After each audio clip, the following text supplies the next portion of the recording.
Traditionally, we see ourselves as oriented with the maps geographically, the maps as they exist. And Maine has its place in the United States and adjacent to Canada. But over time, you just get oriented with a perspective that's locked into that geography. Um, that perspective has shifted for Maine as it relates to AIM-SCIP coming and the new relationships we've built and the closeness we have to these neighbors up in Greenland and the high north. We start to reorient how we look at where Maine is, where northern New England is in the world. The significance of Maine being reconnected directly and northern New England reconnected directly with Europe, we summarize in a theory called cost-based geography. You're only as near or as far from something as you can afford to be. So if you have $400 in your pocket and you're at Logan Airport, that might get you to Washington, D.C. That might also get you to Dublin, Ireland. So from a cost perspective, you're now equivalently close to the two.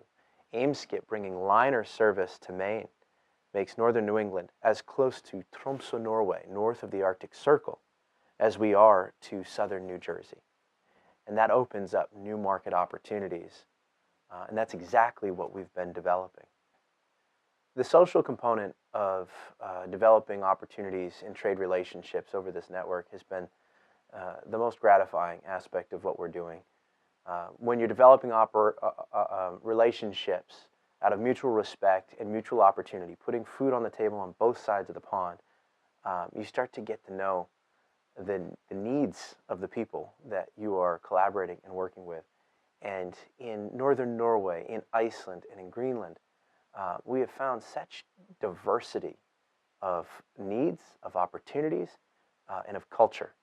And we've been bringing a lot of that culture back in to Maine, back into northern New England, through exchanges with universities, exchanges with artists and chefs. As we connect more with Iceland and Greenland and Norway and the people of the high north, we have learned a lot about the opportunities that exist, but also what we can do with those opportunities. Iceland's the only country in the world utilizing close to 100% of their major resource they harvest from the ocean, cod.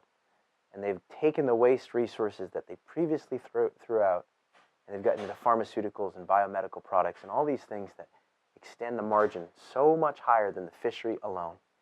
For Maine, the same is true for what we can do with lobster. For New England, the same is true of anything we can harvest from the ocean that does not require fresh water to grow proteins. We're learning so much from the Scandinavians that can create new, higher-paying jobs in northern New England. We've just got to collaborate more and do some of that tech transfer. And this is the network that we're operating on in order to make that a reality.